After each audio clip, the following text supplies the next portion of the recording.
We begin with a worsening rift within the president's family. During Monday's anti-corruption protest of the Iglesia ni Cristo, Senator Imee Marcos accused her brother, President Ferdinand Marcos Jr., of drug use. Bata pa lamang kami ni Bongbong. Alam na ng buong pamilya ang problema sa kanya.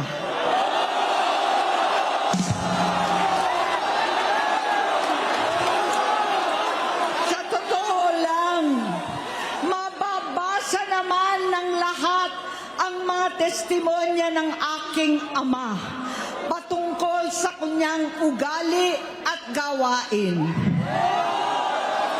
Noon, dahil may tatay pa kami, hindi ko pa siya responsibilidad. Noong tumatanda, ay mas naging nakakabahala. Batid ko na nagdadrag siya.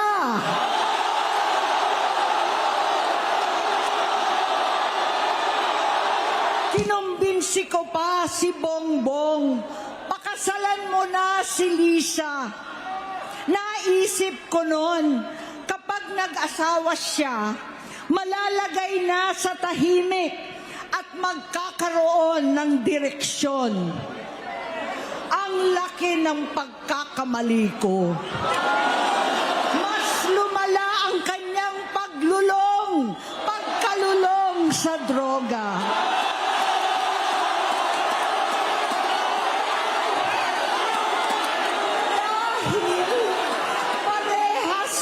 Silang mag-asawa.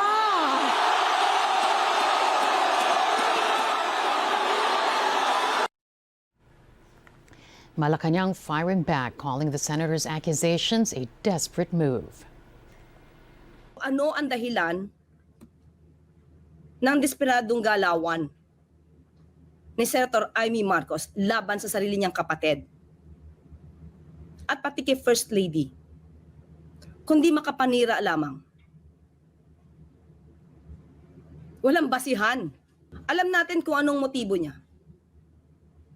Dahil ba maaari ng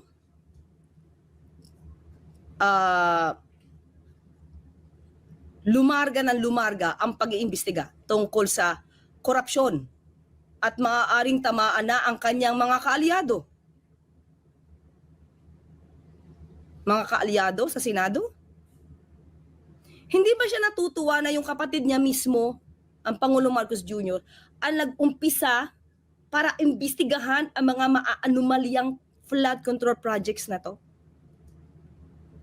Ang Pangulo ang gustong maglinis ng kalat noong nakaraan.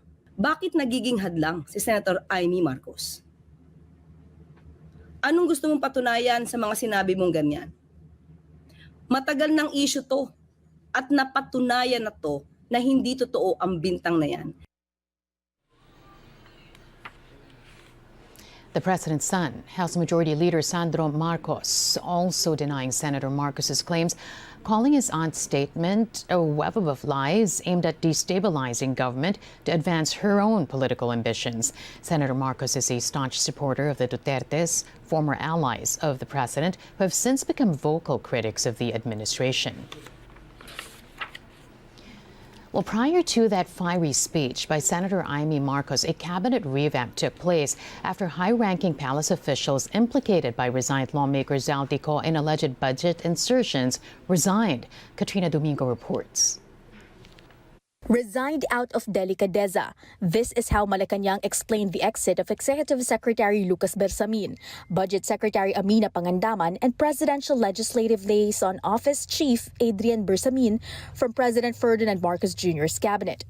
The palace says the president did not order their removal. Both officials respectfully offered and tendered their resignations out of delicadeza, after their departments were mentioned in allegations related to the flood control anomaly currently under investigation, and in recognition of the responsibility to allow the administration to address the matter appropriately. Their resignation comes days after former House Appropriations Committee Chair Zaldico accused them of having a hand in the alleged illegal insertion of 100 billion pesos worth of the president's pet projects into the budget, a claim denied by the palace. Why did it take this long for them to submit their resignations considering that this issue was last week pa? Ngayon lang siguro sila nakapag-isip-isip anong kailangan gawin para sa gobyerno at para sa bayan. The palace adds that the officials' removal from their posts was neither designed to keep them away from public eye, nor limit their obligation to answer queries about their alleged involvement in the so-called Philippines' largest corruption scandal. COHAS also implicated Education Secretary Sonny Angara into the supposed irregularity, but the palace has yet to say if the education chief will also step down from his post. Despite the controversy, Malacanang says that the president remains thankful for Bersamin and Pangandaman's service. The president conveys his deep appreciation to Executive Secretary Bersamin for his steady leadership at the helm of the Office of the Executive Secretary. The president likewise extends his sincere gratitude to Secretary Pangandaman, whose work at BBM strengthened the government's fiscal management, guided the timely passage of national budgets, and ensured that social programs and frontline services were funded and delivered. Because of this recent movement in the Marcos Jr. cabinet, Finance Secretary Ralph Recto will now serve as the Executive Secretary. Special Assistant to the President for Investments and Economic Affairs Frederick Go will move to the helm of the Department of Finance, while Budget Undersecretary Rolando Toledo will serve as the officer in charge of the Department of Budget and Management. Secretary Recto's long record in economic policy making, fiscal legislation, and national planning positions positions him well to oversee the day-to-day operations of government and coordinate the implementation of high-impact programs. Secretary Go has played a central role in advancing investments, strengthening investor confidence, and aligning economic initiatives across agencies. As head of the Budget Preparation and Execution Group, OIC Toledo brings extensive technical expertise in national budgeting, fiscal transparency, and budget execution. The president has yet to appoint his new presidential chief legal counsel, a post that has been vacated after the demise of Juan Ponce Enrile, while the office of the Special Assistant to the President for Investment and Economic Affairs also remains vacant after Go's transfer to the Department of Finance. Meanwhile, the palace did not give a direct answer as to why former Internal Revenue Commissioner Romeo Lumagi Jr. was removed from his post. Some House lawmakers, however, say the resignations of the three top officials are not enough. The Makabayan bloc says these former officials and their associates must be investigated and prosecuted. Katrina Domingo, ABS-CBN News. Over 90% of Congress continues to back President Ferdinand Marcos Jr. despite Zaldico's allegations. That's according to House Deputy Speaker Ronaldo Puno. Now, he says House leaders find Co's statements inconsistent and laughable.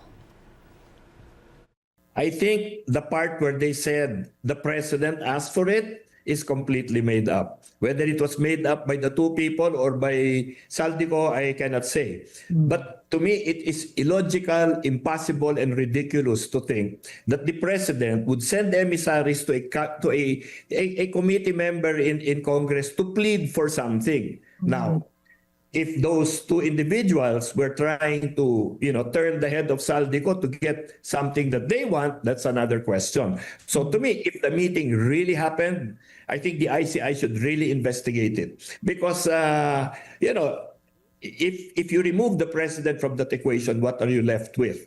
You're left with two executive department officials trying to insert something in the budget, using the name of the president. I'm happy, I'm relieved that there have been resignations that have been accepted, because I think in this era now that we are in, I think the president is correct in trying to ensure that the officials that our people work with are not just innocent of the things that they're being accused of, but should look like or be beyond suspicion. And I think what this story of Zaldico creates is suspicion. And I think that the resignation is good because it it removes that.